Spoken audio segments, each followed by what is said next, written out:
Okay, so hello everybody. So my name is Masafumi Oizumi, and from the University of Tokyo. So I'll talk about unsupervised alignment of Qualia structures for my lecture. Then here is the outline of our today's talk. So I'll first show you the discussion topics of what I'm going to talk about, and then explain briefly overview of Qualia structure paradigm, and then I'll also briefly explain this unsupervised alignment technique and the Gromov-Wasserstein optimal transport for an example of this unsupervised alignment. And then I'll show you there are specific examples of unsupervised alignment. Then the discussion topics are two. So first one is how should we empirically test mathematical theories of consciousness, such as IIT, for their predictions about Qualia. So you may know that there is some tests in terms of levels of consciousness or place of consciousness. But as far as I know, there is no such empirical test about Qualia. And then the second one is how or to what extent can we assess the equivalence or difference between Qualia of different individuals. So for these topics, I think that what I'm going to introduce is important, right? Which is unsupervised alignment.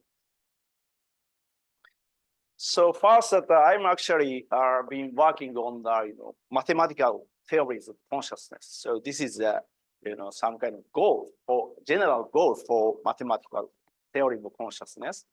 So in the usual neuroscience, so the goal is like given some stimuli S, and then we want to predict, or we want to know how these stimuli are transformed into neural activities. So this relation is described by R equals to F of S. So if we can fully understand the function F, then we sort of really fully understand the how brain works for some given stimuli. But consciousness studies, it is not enough. So we want to know the mathematical relation between consciousness evoked by neural activity. So this relation, so C something like G of R, and the G is what I consider the mathematical theory of consciousness, and we want to know how neural activity is converted into consciousness. So IIT is such a theory to attempt to find such a mathematical relation between neural activity and consciousness. So I'll skip, of course, the details, but I worked with Giulio almost 10 years ago, and published IIT 3.0 paper, and the latest version IIT 4, but I'll just stick to the IIT 3.0 version. So what we propose is that some cause-effect structure of any physical system is identical, equals to consciousness, or we can say this is a Qualia as well. And then in a very abstract view, so if the state of the system is given, in this case, ABC is 100, and then also the mechanisms of the system is given, like these tiny systems consist of AND gate and OR gate and XOR gate. And given all of these information, we can construct cause-effect structure, which I don't explain details, but we can get cause-effect structure. Then IIT proposes that this mathematical construct is identical to consciousness. But what problems are obviously like, how can we quantify consciousness C if we want to use this theory? for predicting consciousness or something. And then question is that the left-hand side is obviously mathematical object, but the right-hand side is not. So how can we convert consciousness C into some mathematical object that allows for some prediction? And then also, what does equals even mean, right? Should we really try to look for the identity or identity relationship like G of R equals to C? So that's our remaining problems, which are not addressed by IIT as far as I know. I don't know the latest version, but in general. So from this motivation, we actually construct this Qualia structure group to quantify consciousness and or convert consciousness into some mathematical object. So this is a comparison with theories in physics, and these are all very famous equations you may be familiar. But in the physics or classical mechanics, we have Newton's second law and also Newton's law of gravitation. Then these are equal, identical sort of relation, right? And then by using this identity relation, we can very precisely predict, for example, the motion of planets with these equations. That's really remarkable issue.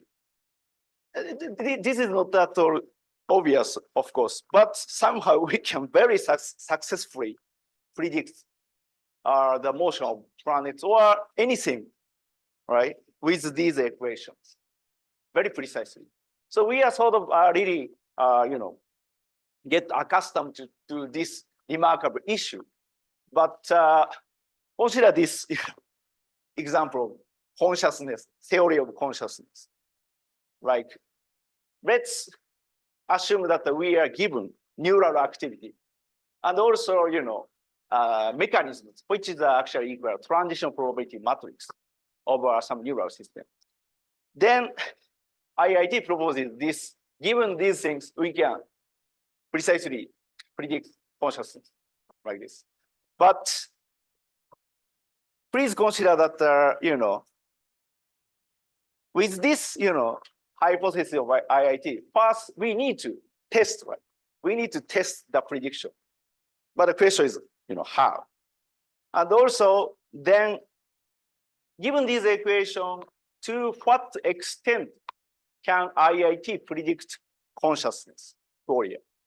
That's, what I want you to consider, in this summer school. Okay. So I just, gave you the brief overview of, discussion topics. And next, so our proposal is that to use structural approach to quantify consciousness or to convert consciousness into a mathematical object. Then, this is already explained in Nao's talk, but I'll skip this. But the idea is very simple. So we cannot explain of our experience seeing red by using only red experience. But if we can refer to other experiences, then there seems to be some way to characterize our experiences by using relation between Qualia, right? So that's a very simple idea. So what we consider as a mathematical object is a structure of Qualia, right? So the goal is transform it to like this. So we cannot, I think we cannot find sort of something like a one-to-one relation between C and consciousness and neural activity. But instead, what we are looking for is a structure-to-structure mapping between consciousness and neural activity. If these structure to structure mapping is really precise, we are satisfied. That's our potential goal with this structural approach to consciousness. Okay. Then here is some structure of consciousness and the structure of neural activity. G is some mathematical theory that converts neural activity to structure of consciousness. And then we just precisely sort of compare these two different structures. And then if we can find all the relations are sort of exactly same between these two structures, obviously this is, I think, the precise theory of consciousness, precise mathematical theory of consciousness. So like with this theory, it should predict corresponding, for example, that after fully establishing this relation, let's consider we are given some new data, like C star, like some new experience. Then if we are given all of the relationship between new data and the other known data, then we should predict corresponding neural activity with this theory. That has to be checked, right? If the theory is some prediction power or explanatory power, and also vice versa. If some new data, neural activity data are given, we need to predict corresponding Qualia. That's I think that what we are looking for as a theory of consciousness. Then this is a different topic. So I consider the correspondence between structure of neural activity and the Qualia structure. So these are goal for the theory of consciousness. But we also have different but very interesting comparison, right? Our experience or my experience is same as your experience, like individual level comparison between some person A and some person B. So we also have structure of Qualia for each person, and we can somewhat compare these two. But the problem is how should we quantify these similarity or correspondence between different individuals? That's another issue. And also we can comparison in terms of neural activity between different individuals. To do this, I think we need unsupervised alignment technique. So again, we consider the sort of ultimate goal for theory of consciousness is to have precise correspondence between Qualia and neural activity. But of course, the data is limited in both terms, like psychophysics and neural decoding. So to compensate the limitation of data, we sometimes use neural network model, right? That I think really is very helpful to compensate the limitation of data. Like if we can establish the relation between model and neural activity, or model and some behavior, then we can predict, right? If we can reproduce experimental data with a neural network model, this model can be used to predict some new issues, right? So that's I think power of the neural network models. So I also use neural network model to connect different structures, like neural activity and Qualia. Okay, that's the very overview of our Qualia structure paradigm. So far, so good. Or maybe, yeah. By the way, you can really interrupt me during my talk. Yes. Yes. Can you go back to the slide? This one? This one. Yes. So what's the input of the neural network? Yes. So when we want to connect neural recording and neural network model, inputs are should be the same, physically same inputs. And given physically same inputs, the ultimate goal is that get precise structure that corresponds to a neural structure.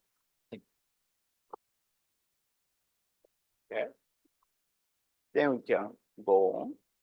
So I'll move on to the sort of the main part, which is the unsupervised alignment. So why do we need unsupervised alignment? To quantify the similarity between different types of structures, right? Well, yeah, different structures of different individuals. Okay, so when we see let that each person has own experience, but the famous sort of experiment is that something like maybe that this person has completely converted Qualia, like the blue quail and the red quail are sort of swapped. But we cannot notice this kind of swap of Qualia. That's a old argument. But the discussion topic is like that. To what extent we can resolve this inverted Qualia problem? But anyway, so this is a hypothetical argument, but I think we can to some extent address the possibility of inverted Qualia problem with this unsupervised alignment approach. So why? Like the question is my red experience same as your red experience? Maybe my red experience is more like your green experience or something like that. So we basically want to consider this kind of possibilities, right? So to do this, unsupervised alignment method is necessary. So here is Qualia structure of person A and the Qualia structure of person B, and we want to quantify the similarity between two totally different structures, right? So we want to have some distance measure or similarity measure. And then usual or straightforward method is that we assume some correspondence between red and red or purple and purple, blue and blue when we compare the two different persons' Qualia structure. That actually has been done in famous representation similarity analysis framework proposed by Kota. And this is sometimes makes sense, but for investigation of Qualia structure, this is not appropriate, I think, because we cannot assume that same stimuli evokes the same corresponding conscious experience between different persons.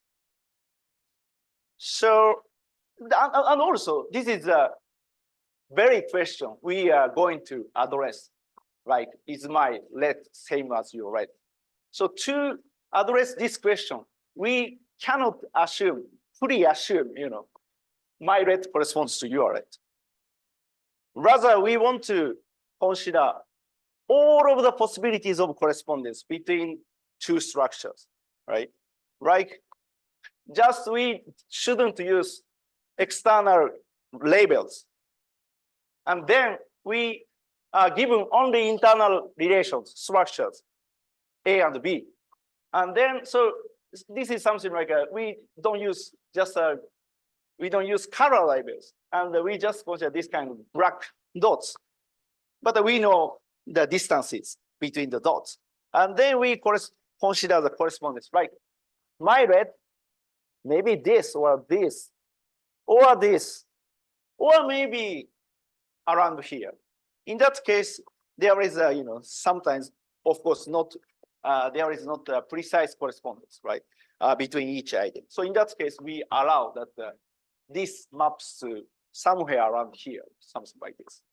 So we need to check all the possibilities of correspondence and finds the closest alignment between the structure based only on internal relationships. That's a key idea. And then to do that, we use a so-called Gromov-Wasserstein alignment, which is a mathematics of optimal transport theory. And here, so forget about the words, but to do this, Gromov-Wasserstein optimal transport, we only use internal relations, which is D and D for both domains, like person A's Qualia or person B's Qualia. And then based on only these internal relationships, we find some best match, like just by rotating or translating or anything. It's okay, but we want to find the best match between the points of different domains. That's what we do in this Gromov-Wasserstein optimal transport. So I skip the details of mathematics, but the idea is that these 2 points should be mapped to corresponding 2 points whose relations are similar, something like this. Okay. So this Gromov-Wasserstein alignment was successful for the translation of natural languages. Here is a translation of English and Italian. So I was sort of very impressed by this result. Like as now mentioned, people think that the meaning of words are determined by the other words, right? The relation between other words.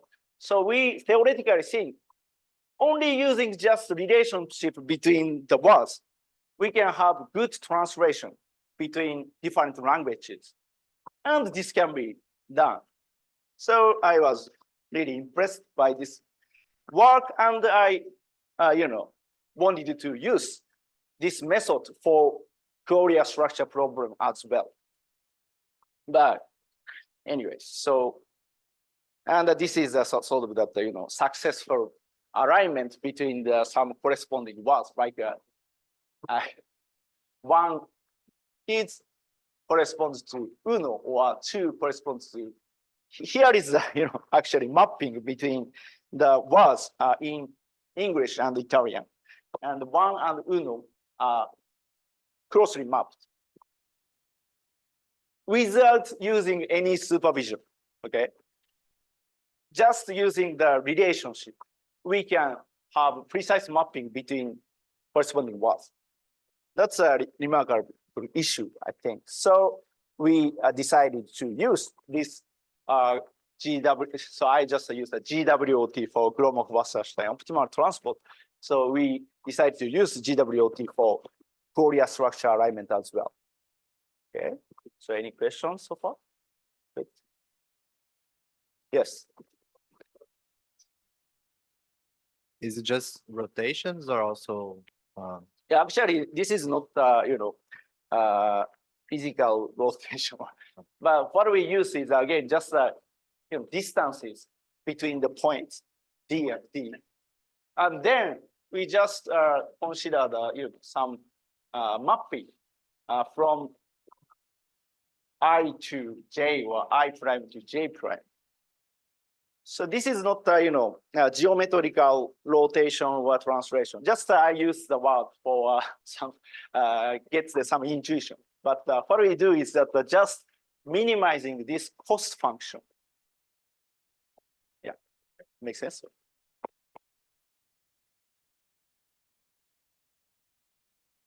Okay. So yes, so using the Gromov-Wasserstein optimal transport, we try to align a Qualia structure without using any external labels. That's what we did in this paper. So in this paper, research questions like we use color similarity data, which Ariel and now collected by using massive online experiment. And then by using this color similarity data, research questions are, can color similarity structure be aligned between different individuals based only on internal relationships without external color labels, which is unsupervised alignment. But sort of limitation is that this question was only assessed at the group level, not the individual level. So we are planning the future study that actually collects, similarity judgment data from single individual. So that's a little bit crazy experiment, but to assess this question, we need to do that. So, but in this paper, what we do is that just only average of participants group. And the second research question is, to what extent can color similarity structures be aligned between color atypical and color typical participants? Because we already know color atypical participants or color blind participants have very different similarity structure. But question is how and to what extent they are different. To assess this question, again, GWOT is useful. So here is just a paradigm, Qualia structure paradigm, 2 steps. So first step, we just collect relational judgments to estimate Qualia structures, right? Here, we specifically consider the direct similarity judgment between 2 colors. But there are some, of course, variants like odd one out task from multiple items where, many things can be utilized for correct estimate our Qualia structures. And then we construct the structure of, Qualia, right? For person A, person B. But again, in our case, this is just a group A, participants group A or participants group B, meaning that this is only the average over many participants. So for estimating Qualia structure, what we have is that similarity judgment data for many kinds of pairs. And then, by the way, the number of participants is very huge, right? 456 for color normal participants, and the color atypical participants, we have 257. And then, based on this massive data, we somewhat have a sort of vector representation of each color for each participant group. That's like MDS, multidimensional scaling. Right? We just embed these data, similarity data, into some high dimensional space as as vectors representing each color. And then from this data, we have these embeddings of colors. And then from these embeddings, we can get the sort of the average dissimilarity matrix between the colors. And this, distance is measured by the Euclidean distance, but instead we can use, for example, cosine similarity distance, or these distance measures can be, changed. But here we specifically use Euclidean distance. And then we have a structure of Qualia from the psychological experiments. And then we compare these 2 structures by Gromov-Wasserstein optimal transport. And again, important difference between the conventional method and our unsupervised alignment method is that we don't assume the correspondence between each item, right? Red should correspond to red, or purple should correspond to red. That's the implicit assumption of supervised alignment, but our approach do not use these labels. Only internal relationships are given. Okay. Yeah, I already explained that and using that. So after doing the unsupervised alignment, we evaluate how these points correspond to each other. After that, important thing is that after doing unsupervised alignment, we use some color labels.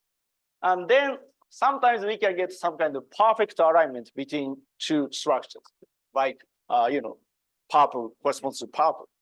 But sometimes we may get some swapped relationship, like purple and red are swapped between the two individuals. So the thing is, important thing here is that we use color labels after doing alignment, just for evaluation. So then this is the result. Like we divided the participants into a small group. I forgot the actual number, maybe consisting of, let's say, 100 participants, for example. And then we construct similarity structures for each participant group. But by the way, these groups are not overlapped, so do not include the same participants. So from different participants. And then based on these dissimilarity matrix, we perform the Gromov-Wasserstein optimal transport, and then we get this so-called optimal transportation plan, which tells us how these colors correspond to each other between different groups. So if we can see diagonal line here, this means that the same color corresponds to same colors. Okay. And then we can see very good alignment between the same group of people, groups of participants within the same color neurotypicals. Okay. So this is some kind of, sort of proof of concept thing. Like, of course, if we can average over many participants, of course, we can get really, similar color similarity matrix. So this is just proof of concept to check whether our Gromov-Wasserstein optimal transport works as it should, something like this. And then this is just visualization of different participants groups. Structures are precisely aligned, very precisely aligned, without using any color labels. Okay, now that is just a movie animation. So there are actually 5 groups of participants, and we aligned just purely unsupervised manner. Okay. Then also we did the same thing for color atypical participants. So we just divided the color atypical participants into 2 non-overlapping groups, and then we can get again, sort of precise mapping within, color atypical participants. So we did. But so far, the results are somewhat expected. So non-trivial issue is that whether we can align color atypical structure and the color typical structures. So the answer we got in that paper is we cannot align these 2 structures at all. So maybe you think that this is this looks obvious, but actually this is not entirely obvious, as I'll explain later, maybe in follow-up lecture, because that 2 similarity structures correlation is around 0.6, which is reasonably high. So this means that these 2 structures are not completely different. There are some similarity actually between these 2 structures. But if we do this unsupervised alignment, we cannot get really good mapping between the 2 colors. The idea of what this 0.6 mean? When we split the typical people into 2 groups or subgroups of the same number of the participants, then typical correlation we get is 0.75 or right? Right. So, we just combine all of the participants. Yeah. Then if we compute the correlation between the group averaged color typical and the color atypical, then we get 0.7 or more. So these 2 structures have some similarity or commonality. That actually I'll show you later. But so far we get really sort of not exact mapping between same colors. So, and this, of course, this failure of unsupervised alignment caused by the of course the nature of color atypical participants, like greenish colors and reddish colors are close to each other. By the way, this is a red-green color deficient participants. So, as expected, these colors are close to each other. While in color neurotypical participants, green and red are sort of opposite, very far away. So this difference, of course, prevents the unsupervised alignment between the embeddings of our color neurotypical and atypical participants. But again, important thing is there may be partial correspondence between them. So I try to address this later. Okay. So any questions so far? Okay.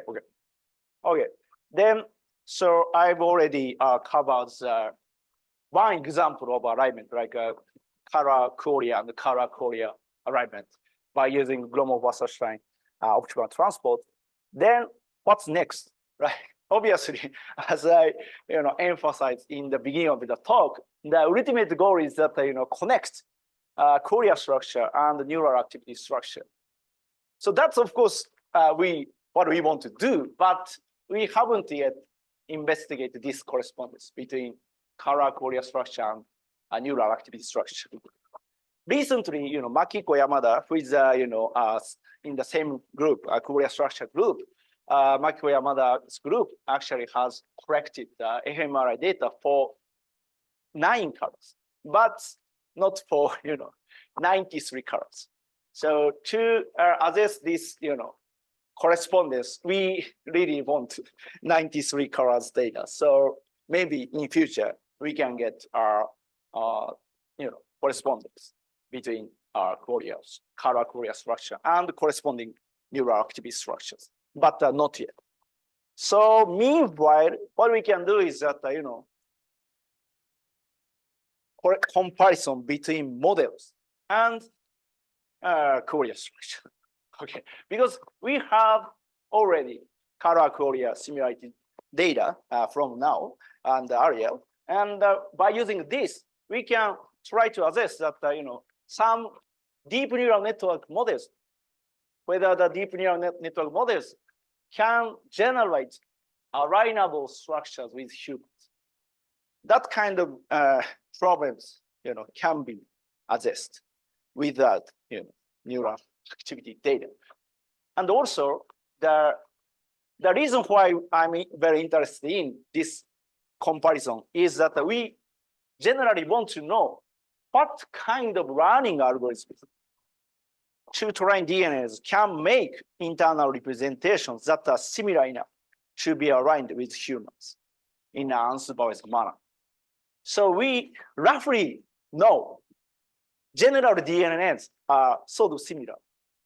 General DNA's representations are sort of similar to our neural activity for visual inputs. We somewhat know, but nobody has yet investigated this much of detailed correspondence, like whether these two structures are unsupervisedly aligned.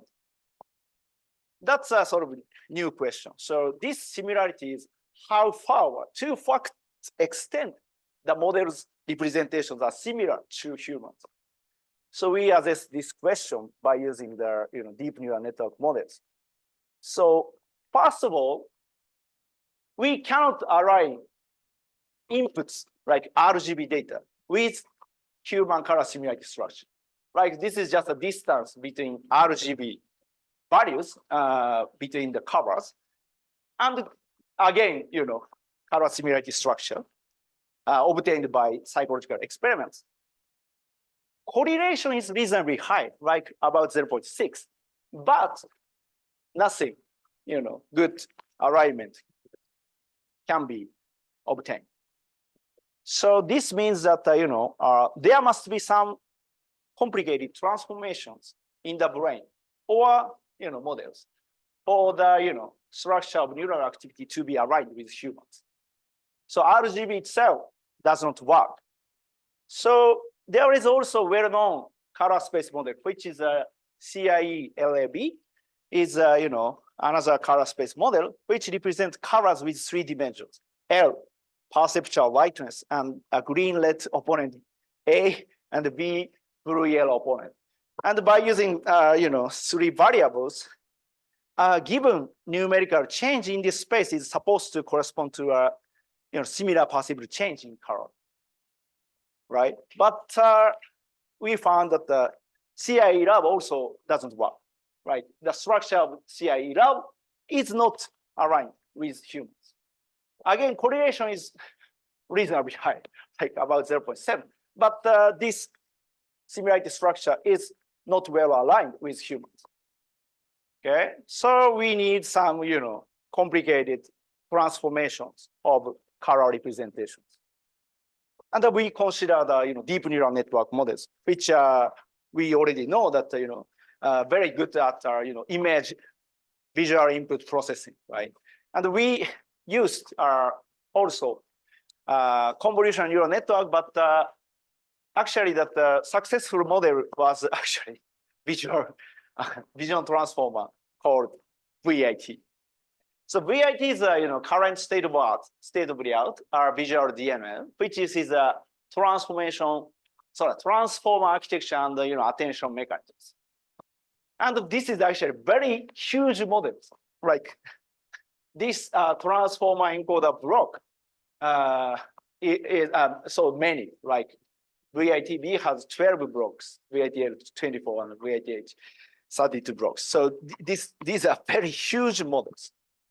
And then by using this vision transformer, we just gave the same inputs, same color patches to this transformer, and then we compute the cosine similarity between the internal representations of models, and then we quantify how similar are they.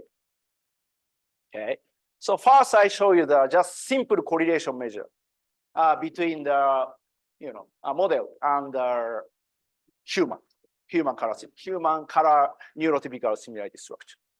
And then this is actually sort of interesting result, right? This is a layer number. And first we see somewhat 0.6 correlation, which is again the correlation between RGB and human similarity structure. And then we see increase, right? First, we see increase of correlation between humans and the models in early layers, but this really decreases very rapidly. For example, this model really decreases up to 0.5, which is much lower than original inputs, right? So this indicates that this might suggest the information. By the way, this is usual supervised learning model. So what the model has to do is just a classification of objects, and then given this, this might suggest the information of colors are somewhat lost in the last layer because it is not important for classification. So because of this nature of task, maybe the color information is really drastically lost in later layers for usual supervised learning model. But remarkable, what I'm still quite don't understand is that this increase of correlation in early layers. Actually, if we look at the internal representations in early layer, like layer 6, then we can get very precise mapping, very precise alignment between the humans and the models, if we look at early layers. But if we look at last layer or later layers, which are relevant to classification of objects, we cannot get precise mapping between models and humans. So that's what we found in the usual supervised learning deep neural network models. But for considering, when we consider the more plausible learning mechanism for humans, it is basically impossible that the supervised signals for image classification are given for early infants, right? So instead, recently, accumulating attention, a more plausible learning mechanism would be a self-supervised learning, and much smaller amount of supervised learning. So self-supervised learning are more and more dominant than usual supervised learning. And self-supervised learning uses inputs themselves only without any supervised signals. For example, you may know the autoencoder, diffusion models, or contrastive learning, or maybe predictive coding are well-known, self-supervised learning mechanisms, and of which are very, very successful. So, given this success and the importance of self-supervised learning, we also check whether this self-supervised learning mechanism can emulate the human representation of colors. So we specifically consider the so-called masked autoencoder, which I skipped the details, but what the network has to do is that, sort of predict the, masked patches in the inputs. So this learning can be done only with original input. Just what we do is that randomly mask some, parts of image, and then just let the model to predict or compensate or these excluded images, and then network just automatically run only using inputs, automatically run the good representations of images. That's the idea of self-supervised learning, and then we see something like this for self-supervised learning network. So first, blue line shows the correlation between only self-supervised learning network and human color similarity structure. So as you can see, first, again, 0.6 is 0.65 is some initial value of correlation, but we can get some increase, and also the difference is that this correlation does not drop too much, right? Right here, like this. So the information of colors are somewhat kept, and the correlations between the humans and the models are sort of still high, even in the last layer. And also, this is somewhat expected, because that self-supervised only learning can need color information to predict the excluded images, right?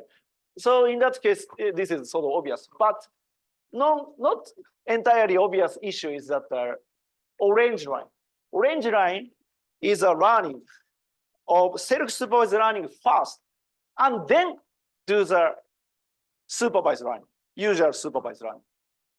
So as I showed you before, if we do the just supervised learning, this correlation very decreases. But if we do the self-supervised learning first, and then after that we perform the usual supervised learning, this correlation still high, and also even high in the higher in the last layer. And also for the GWT alignment, we can get, if we do the self-supervised learning first and then fine-tuning, we can get this good alignment even in the last layer. But if we perform only self-supervised learning, we cannot quite get good alignment between humans and the models. So that may suggest that our Qualia structures colors are not cannot be obtained only by self-supervised learning mechanism. Some supervised signals probably necessary to get really alignable representations. Okay. By the way, this is all based, our results are all based on, Gromov-Wasserstein optimal transport. And we've recently published a toolbox for doing this Gromov-Wasserstein optimal transport. So if you are interested in, please check this GitHub code and the paper. So yeah, this is just a key point. So I think that, structural approaches for the quantification and the characterizing Qualia are important in many ways. And one example is that I think that the structural approaches are necessary for testing theories and the comparison between individuals. And also, I emphasize the importance of unsupervised alignment to compare Qualia structures between different individuals. And I showed the Gromov-Wasserstein optimal transport method is one effective unsupervised alignment method to assess this kind of issue. Okay, then maybe I have another 20, maybe we can take questions. But so again, the discussion topics are that, again, first one is how should we empirical test mathematical theories of consciousness, such as IIT for their predictions about Qualia. Qualia is important. So please consider just experiment about Qualia. And then if you are familiar with other theories of consciousness, please consider some cogitate like adversarial or empirical tests that discriminate between different theories of consciousness. And again, for the comparison of Qualia structure between different individuals, as I said in the during the talk, to what extent can we resolve inverted Qualia thought experiment? So propose some, concrete experiment plans, if possible. Okay, then maybe I can take questions.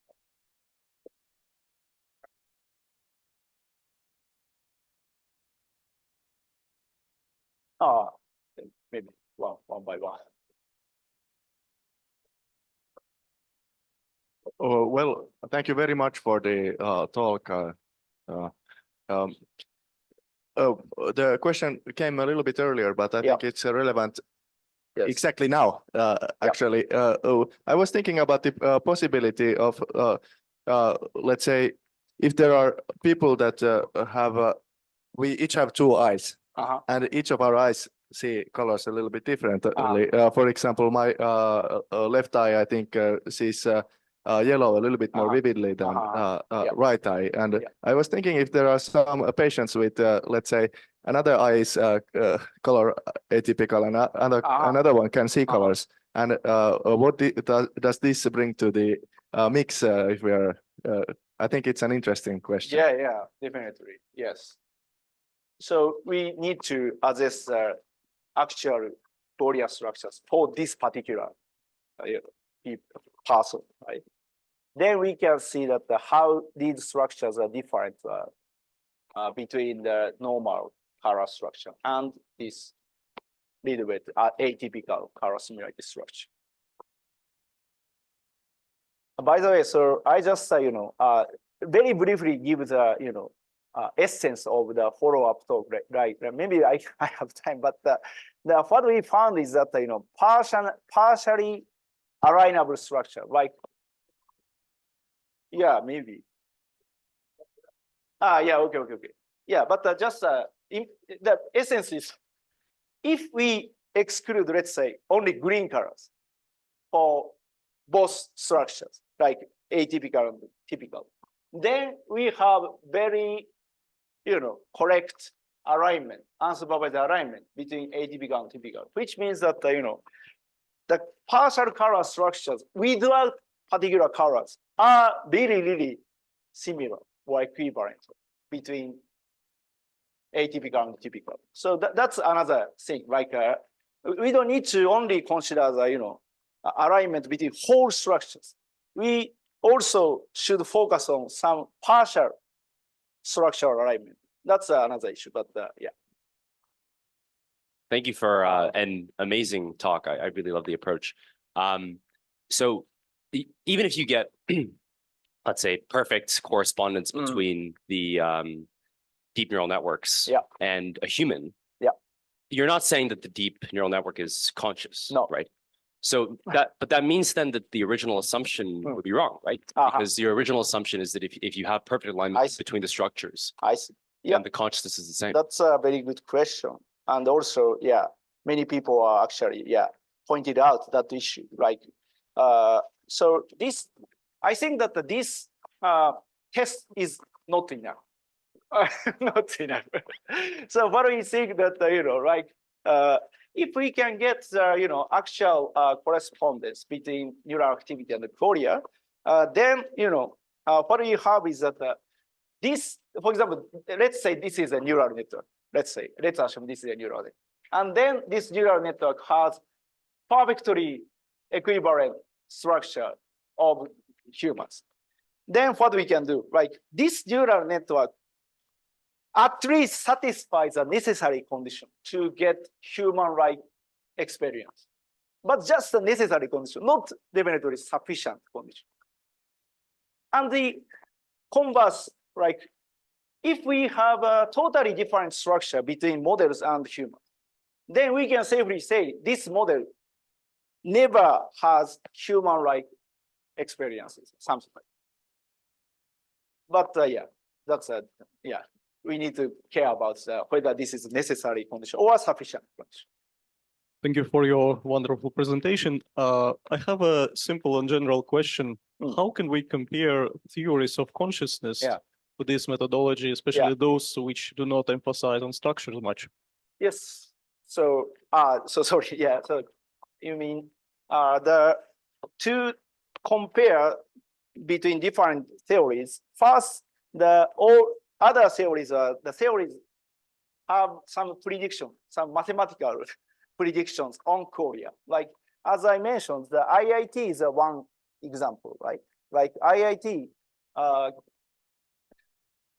just precisely predicts the consciousness with some physical terms, and then we can do this with IIT, we have some neural activity. Then this we can predict that C should place at the Qualia structure, and then if this prediction matches with the experiment, we can say that IIT survives. IIT's prediction survives. And then other theories need to do the same thing. First, give some mathematical prediction, and then we can test it fairly. So the theories like GNWT or RPT could potentially also be predicted or tested with the structures. Yes, but as far as I know, GWT doesn't have such a prediction. And that was my question exactly. So how can we test? Because compare different theories with this methodology if those theories do not have the emphasis on the structure. So at this point, there may be not many theories that can be compared fairly. But in future, I think that the theory should precisely predict in mathematical terms how Qualia look like in terms of relation between Qualia. Thank you. Thank you very much for a very interesting talk. So I have two questions related about this self-supervised learning. First off, actually, I'm not familiar with the concept, so I was wondering what exactly that meant. Maybe you can compare with supervised learning and unsupervised learning, perhaps. And should I stop here? First, I'll address that question. So supervised learning in typical case, we have, for example, 21K categorizations. Correct categorization data are given to neural network. This is cat, this is a dog, something like this is an apple. And 21K object classification correct labels are used in learning. Okay, this is a supervised learning. But let's consider how babies or infants learn or train their brain during the development. So of course that babies, how much first of all that baby cannot recognize our voices, or there is no, segmentation of words, right? Firstly, then probably that in very early stage, what the babies can get is just bunch of visual inputs only. Just bunch of visual inputs. Then gradually run some statistics of visual inputs, and then run some good representation to capture the statistics of visual inputs. That's what we assume as learning in very early development. But later on, of course, some parents, of course, can give supervised signals, or right, like this is a cat, this is a dog. Yes, yeah. But very few down, the inputs number that deep neural networks can get, right? To run this good representation, we have, like, let's say 1,000 images for each category, something like that. But usually we know that supervised signals are very few, like 2 or 3 or 4. And then somewhat surprisingly, babies or infants can correctly say this is a cat, this is a dog, something like this. So we are generally interested in that how this self-supervised learning contributes to making good representation, okay, of visual inputs. But how is it different from unsupervised learning? Sorry, unsupervised alignment. So this is many terms that is really confusing to you probably, but unsupervised alignment is not about learning. Learning. Yes. Okay. So I don't get what you I mean said- by self-supervised. Okay, unsupervised learning Like is who is supervising what? yeah, self-supervised learning means that it at least uses this input itself.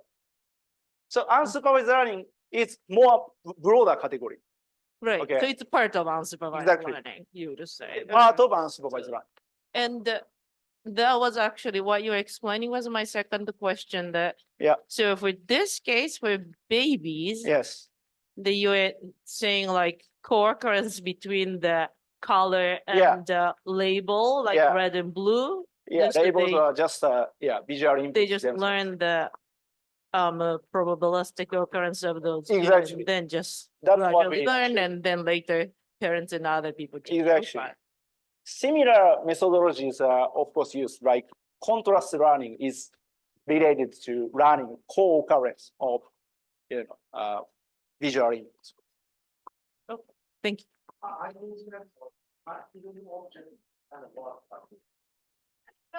That I get it, kind of, but then with color, like saying this way, I have to think about it, like with infant actually, and also color does have like precursors already anyway quite a bit, even before learning any actual categories, that there is a categorical perception of colors. So Yeah, but even without, I think, supervised signals, there is some categorical representation, right? It is sort of known. But of course, colors are physically not categorical, right? Like just continuous signals. So thank you for the great talk. Maybe if you could navigate to the slide with the CIE lab color space, because it's with this one. So if someone would show me this matrix on the right, I would say that the alignment is pretty good, but the labels are messed up. And this brings me to a wider point where you showed also the matrix for the alignment with the neural recordings, which look very much similar to what is here.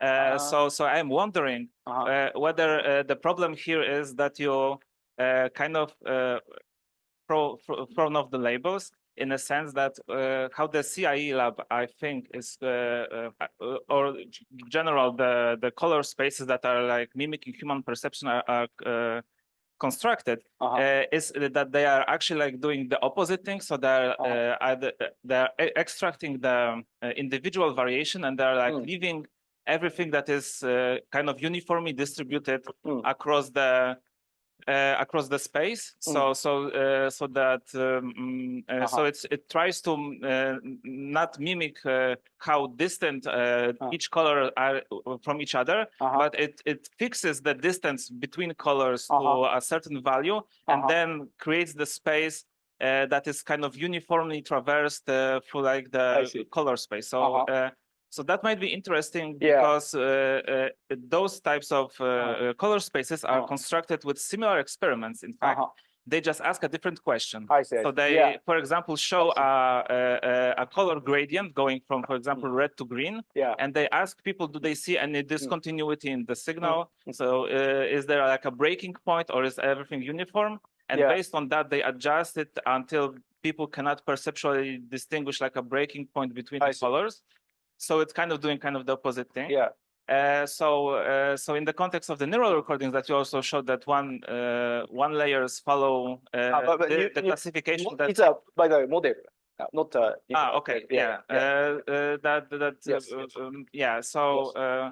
So in a sense, it might be the thing that your structure, and for example, the structure that is in the color space are actually like similar in spirit, but are only aligned locally, and that's why you get this shape that you are getting, and it might be the reason that you are asking a different question.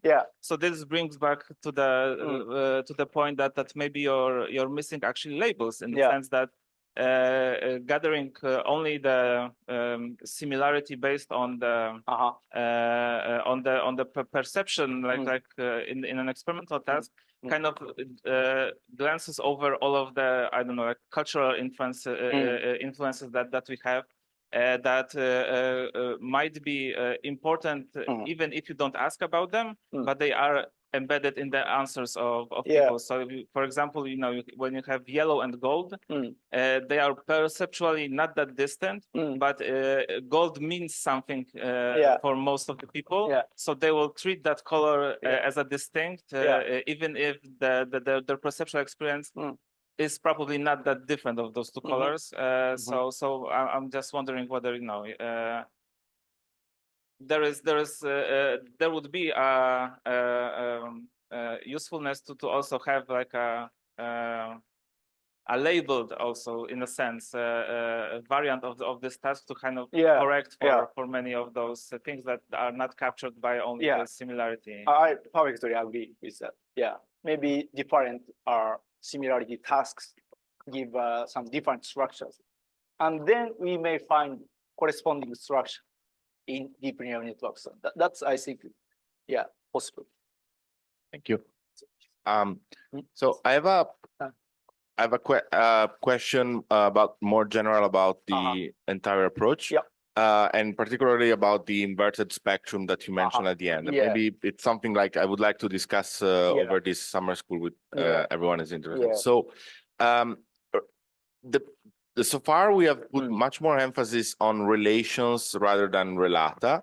But when we talk about consciousness, relata themselves seems quite relevant, right? And indeed, like this approach of like focused on the Yoneda lemma seem to me that it's interesting, but it has the limitation that you cannot actually dissolve at least the inverted spectrum problem. But I've been thinking a lot about that because I attended a talk by now quite some months ago. And I've been thinking a lot about this. And I think that at the moment you take this approach in conjunction with the idea that meaning is intrinsic when we're talking about consciousness, so there is no absolute frame of reference, then at this point, the Yoneda lemma seems to actually carry out all this explanatory work, because it actually, from my point of view at least, it doesn't make sense to what it would even be like to transport your blue within my own experience, right? But if we have or the same relational structure, then it's actually, it doesn't even matter if it's not the same because you cannot claim if it's the same. I don't know if this question is too convoluted, but I would really like to, if you have any opinions about that. Yeah, sorry, I couldn't fully understand your argument. But again, that my point here is that, only we can have, the correspondence between the, colors in terms of just relation. Like maybe the relations, in terms of relations, my blue can be something different. That kind of thing, it happens. Theoretically happen, and also empirically happens. Like, for example, that, that's what I'll show you in maybe the follow-up talk, but what we found as partial correspondence between color typical and the color atypical participants. Like color atypical participants, green is something different, like in just more like gray and black colors in typical participants. And also green in typical participants, there is no corresponding points in atypical participants. Something like this can be observed, this relational approach or unsupervised alignment approach. So because, by the way, so I could not fully understand your argument. So maybe I said completely irrelevant, but maybe you can summarize your thought for the discussion. For the discussion, yeah. But thank you very much anyway. Okay, so maybe this is an example of what Nao said, that in the first week we will be talking past each other a bit, so it's just normal. So maybe let's try a second pass at this question, because I think me and Francesco shared kind of the similar intuition. Can you go back to the slide with the 0.6 probability, which is reasonably high? So when you when it the 0.6. Yeah, the one not with the model, the one with the this is the RGB. Yes, this one. This one. So when you saw this result, what was your interpretation of it? This case. Yeah. So again, that these structures are not equivalent in terms of the relations between colors. And was it violating your horizon of expectation in any way, this result? Was it contradicting what you were expecting to find? No, because CIE lab is not perfect color space model. What's missing? I think also Marcin was also confused a little bit.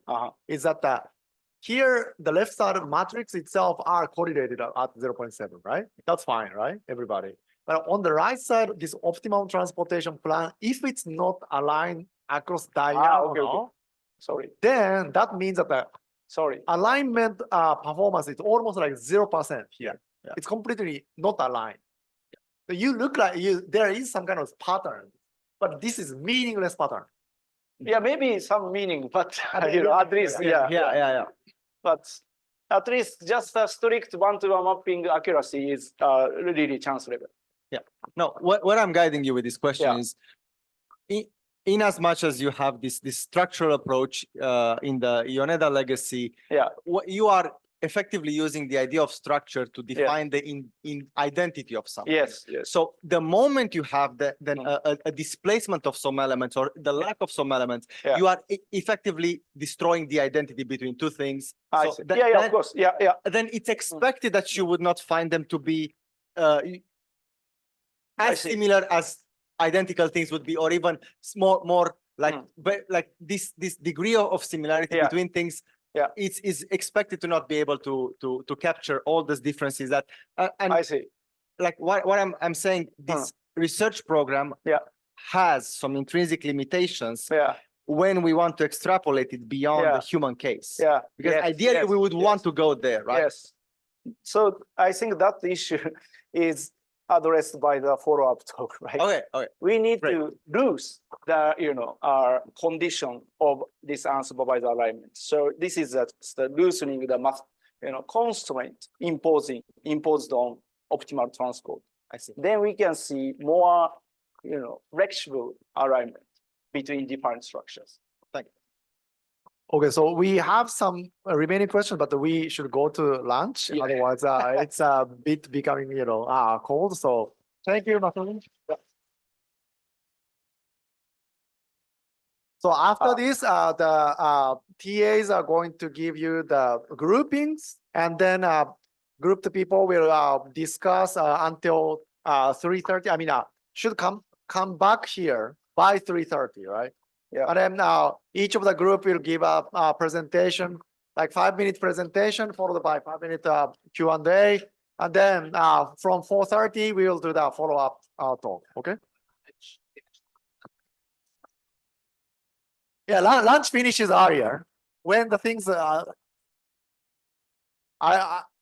think it's probably fine, but if you are worried, you may want to carry with it.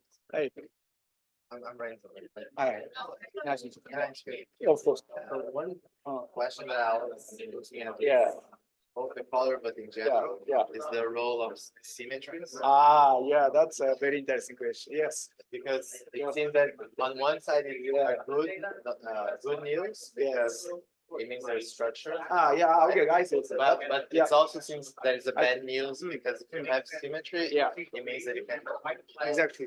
turn and then the inverted Exactly. product comes about. Exactly. So either there's on one hand there's missing structure, Yeah. and on the other hand it's good. I see. because- That's cool. Yeah, but do you think there is perfectly symmetric? Yeah, that's structure? what I thought you're going to say. Because Yeah. the color, Yeah. it seems it's not perfect. Not quite symmetric. So you think that People think this- it's like a circle, Yeah. but this is just approximate. Hey, think that remaining people, symmetry is- so the building itself is locked, I think so that nobody, no stranger can come. there is no. Although perfect this room itself is not symmetric going to be locked, Plus, then presumably it's safe. No, I don't Yeah, know because I think so. this is really hypothetical, right? But in usual brain or any kind of models, we cannot get perfectly symmetric Right. representation. Yeah. Never. But you have porous symmetry. Yeah. That's maybe like that's interesting point, like closely symmetric structure. Then we get really unstable Qualia or that may be testable prediction, like very symmetric structure. So this can be here. Then we may have very unstable experiences given same, You mean visual. unstable because if you have a symmetry, Exactly. it wouldn't- Like consider perfectly, circle representation of colors. But for example, the motion one, there is also triangular symmetry. Yeah. Then right. how do you know? Yeah, but color, motions representations may be symmetric if you only consider motions. Right. Because if similarity matrix has some components related to motion, only motion, then they are symmetric. But the relations are more, across modality. Yeah, but if Right? you want to explain the Yeah. quality of motion, Yeah. and you have this sort of, and you want to explain in terms of this space, Yeah. then you have these three different qualities, Yeah. vertical, Yeah, horizontal, I and think so. diagonal. Because our body is asymmetric, like up and down are completely different to us, right?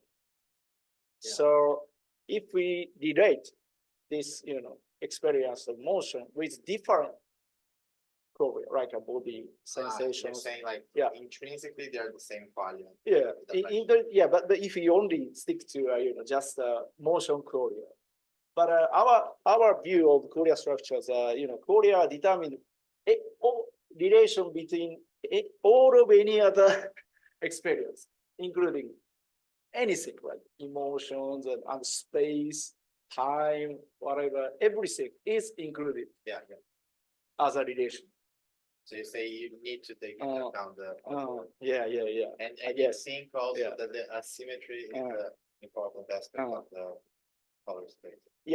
Right, but but I thought that different aspects of symmetry, like we see that visual Qualia and auditory Qualia are totally different things, right? Yeah. right, this is not just about, I think, distance or anything, like, maybe it's just, structural, topology. Or, yeah, exactly, are completely different. Thus, we do not, confuse visual inputs with auditory, experiences, or vice versa. So other things that, are sort of are characterizing symmetry for different modalities of Qualia could be, interesting. But it seems like a double-edged sword. Yeah. You find symmetries. But the symmetries, have, I think, different forms. Like you are maybe thinking about symmetries of shape. But what I consider the symmetry is that, some so-called covariance of symmetry. Like if you do translate the image, then your representation inside the brain also just shifts the same amount. Or if you rotate this image, your representation is also again rotates the same amount. This kind of symmetry is what I'm talking about. Yeah. But anyway. Yeah. Yes. Yes. Yeah, maybe you want to do it? Yes. One of the One of the last. Sorry, I back to maybe where model or maybe you can. Yeah. That's the end. This is the end. Maybe you just jump ahead afterwards. Yeah, I think just one of the last ones. Okay. Or maybe the partial alignments. Yeah. When you have like this picture, so this picture. So this is when you think here. So you run a similar again. Maybe I've done this one time. So you ask people to rate colors by similarity. Yes. And then you get the network between different colors. Yes. And then this is what you run. So, okay. Yeah. This color. So this point here. Yes. As a network of similarity with all the other similar to this one. Exactly. So, for example, this one doesn't correspond to anything underneath. Exactly. This is how you obtain this. That's what this optimal transport tells us. Oh, using this. Yes. Okay. Yes. That was the question. Yeah. Thank you.